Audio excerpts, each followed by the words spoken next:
if they say they don't have a sweet tooth, then they might just say that they have carbohydrates, or they've already gotten a healthy, they feel like their diet is healthy and balanced, so they aren't experiencing a lot of those cravings for sugar, like those of us that do incorporate in artificial sweeteners. I used to be addicted to artificial sweeteners.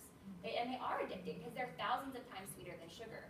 So then if you had something that has artificial sweeteners in it and then had like an apple, per se, that apple might not even taste sweet to you. So you might see people putting sugar on their strawberries.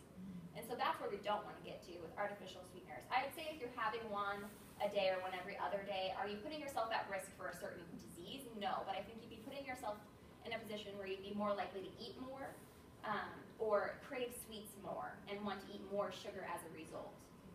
Yeah. Good question. Well, I have a couple questions. Okay, what were the two processes you said? One was the breakdown fatted energy. What was that process called?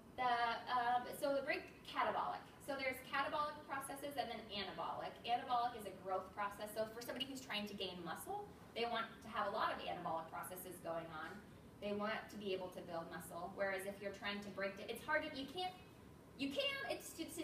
hard and it takes a lot of effort to do both at the same time. So a lot of my clients, when they come to me saying that they want to decrease their body fat, what they are truly saying is they want to have a catabolic process occur. If they say they want to gain muscle, then to put them in a calorie deficit, that's just not going to happen. Do you see why that wouldn't happen? Because their body, unless without a lot of training, they're going to have to train a lot. Because if you don't have enough calories in your diet to build muscle, then it's just not going to happen. We can do everything in our power to make you maintain the muscle that you already have, and so then as you're losing body fat, you'll start to see that muscle more. But it's going to be very difficult to build muscle if your calories are not in an excess. So if you aren't in a calorie excess, building muscle or building a lot of muscle is difficult. So that's why you'll see a lot of bodybuilders go through these processes where they're bulking, and then they go through a cutting period where they're going to try to maintain a lot of the muscle that they've gained when their calories were higher than they should have been. But then they're going to lose a bit of muscle, but they're going to lose a little bit of body fat, and then they're going to go do their show and they look all ripped. Does that make sense? So catabolic and anabolic processes are the two that we focus a lot on with weight loss, body fat loss, and muscle gaining, those types of things. So I work a lot with my clients over those two topics. So these, good questions. Oh, I have another. Oh yeah, absolutely, good. So when it says most fruits on the low GI foods, what is not an example of that? Okay, so most tropical fruits. So watermelon is also going to be one of those because there's not a lot of fiber in watermelon. It's pretty much sugar and water, so it digests pretty quickly. And then pineapple and mango are two that come to mind right away. Papaya is pretty high in sugar as well. So most tropical fruits are going to be higher on the glycemic index simply because they're a lot sweeter. If anybody tastes pineapple compared to an apple, then you'll know, oh, pineapple's a lot sweeter. And so sometimes when I'm working with people who say they don't like fruit, I can usually eat pineapple, and it's because it's so much sweeter than other fruits. Bananas are kind of on the cusp. So bananas, it depends on their degree of ripeness. Because if they're really green, then they'd be low glycemic index. But that's also not when they're the best for you. They're the best for you when they have a little bit of brown on them, because that's when they have more of those cancer-fighting properties or antioxidants, so they develop over time. But very good question on there. So most fruits are going to be considered low glycemic index to medium glycemic index, whereas the tropical ones, oh, and grapes, red grapes, green grapes are a little bit lower. See how nutrition can get complicated, and then as you're starting to wonder more about it, you're like, oh, screw it.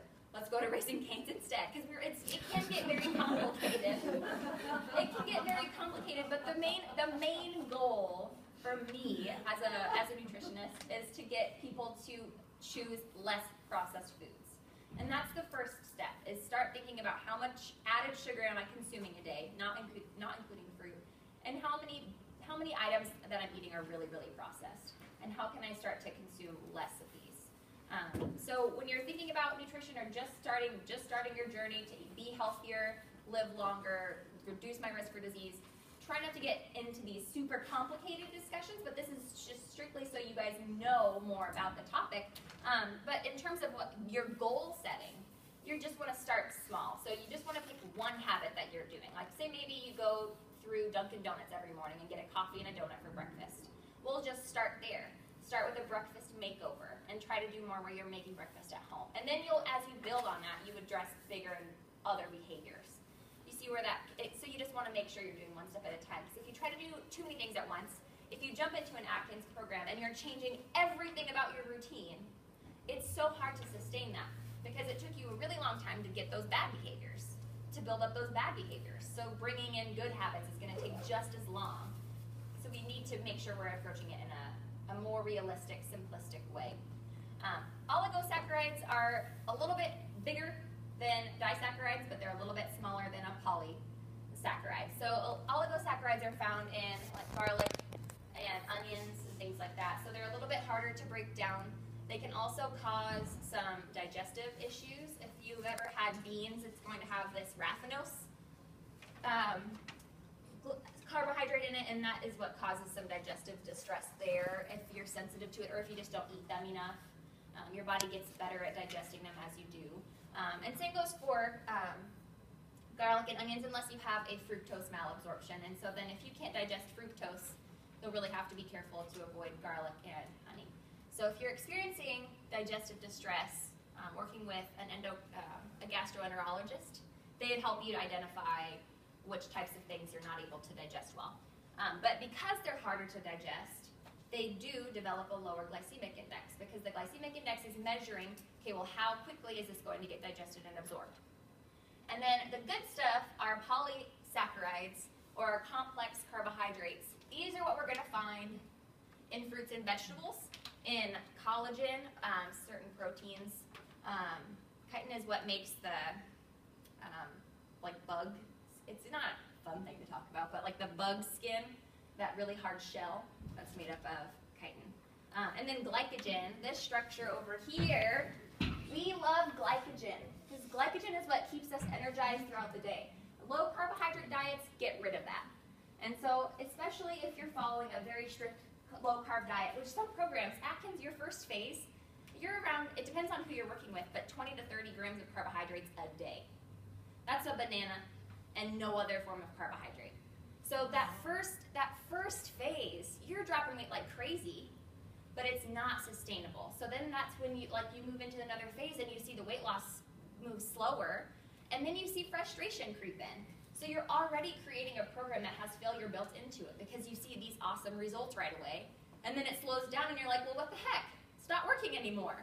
This isn't working for me at all. And then you drop that diet and you go back to eating your normal way, or maybe you just try eating healthier, and you incorporate all of those carbohydrates back in, and your body's like, wait, what?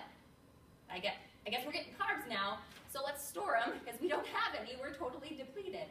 So that's where we really, truly need to keep carbohydrates in the diet to make sure that we're keeping our glycogen stores full, because if we don't, it's going to be almost impossible to get the physical activity that we need because we're going to be too exhausted to do it.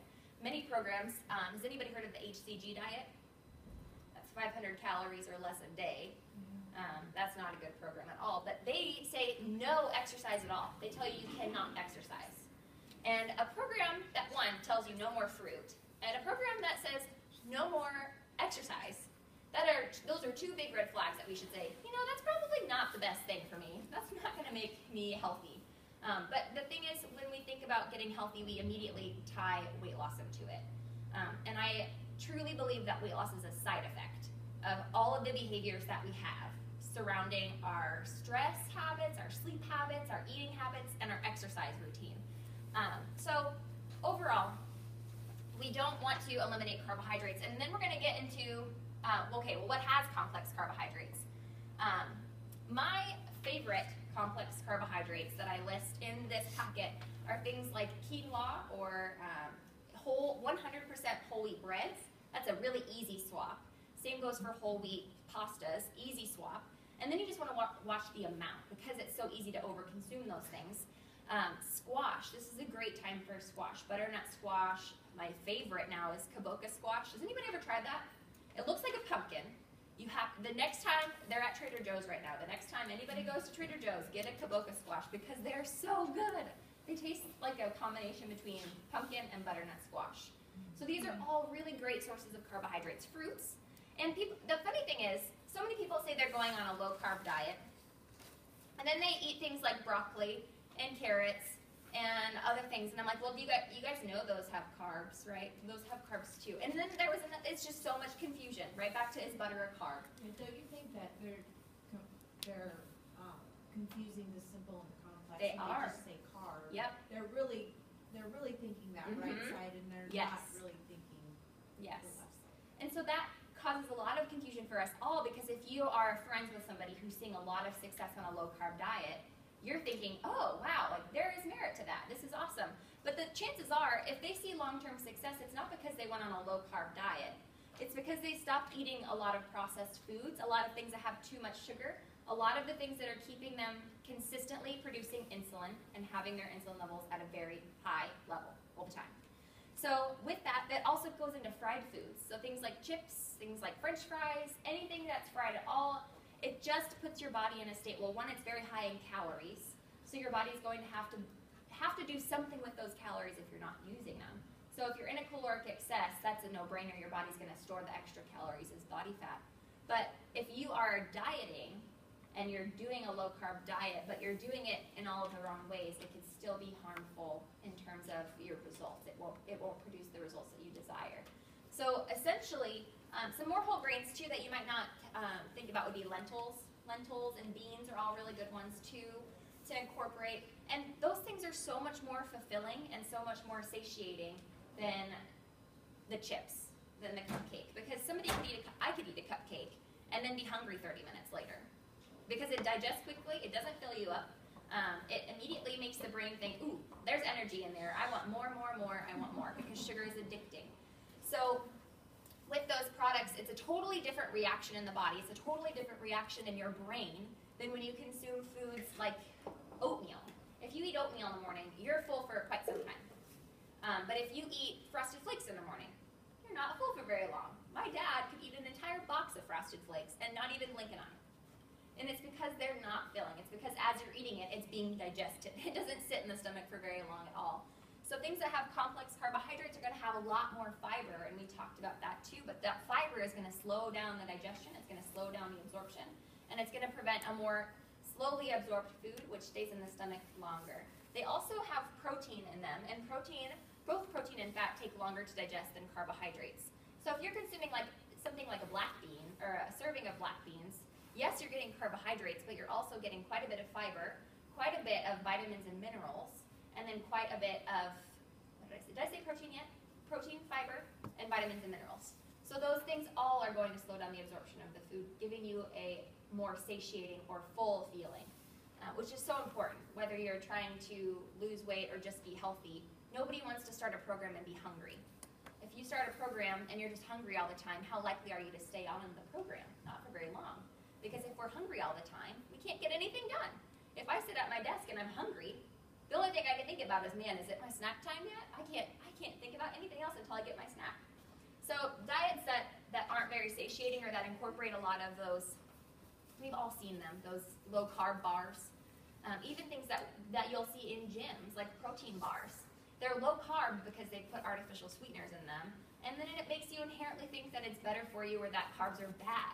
And carbs are not bad. Carbs serve a very important function in your body, especially if you are trying to increase your physical activity or even just go to the gym more often. Who's done at 4 o'clock and they know they should go to the gym, but they absolutely have no energy to go to the gym? Because so many of my clients feel that way, and I think a lot of people are not nourishing themselves well enough throughout the day to provide them with enough energy long term so they can get their physical activity in.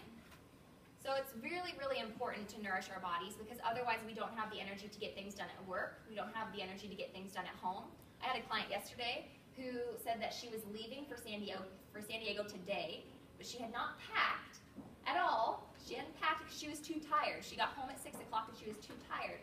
And this client of mine has tried low-calorie diets, and I know that she's currently fighting that urge to do it again. And so she's not nourishing herself well throughout the day, so she's just exhausted when she gets home. And a lot of that, too, goes along with dehydration. We're not drinking enough water. We're drinking too much caffeine. And I love coffee. Don't get me wrong. I drink coffee every day, or at least maybe every other day. But I'm also drinking a bunch of water, and that is such an energy boost. So a lot of people, when they are wanting to exercise, but they just feel like they're in such a slump, it's because maybe they're trying a bad diet for their body, and they're not getting enough water. Because many people run differently. Some people feel better when they're eating a lot of carbs. Some people feel better when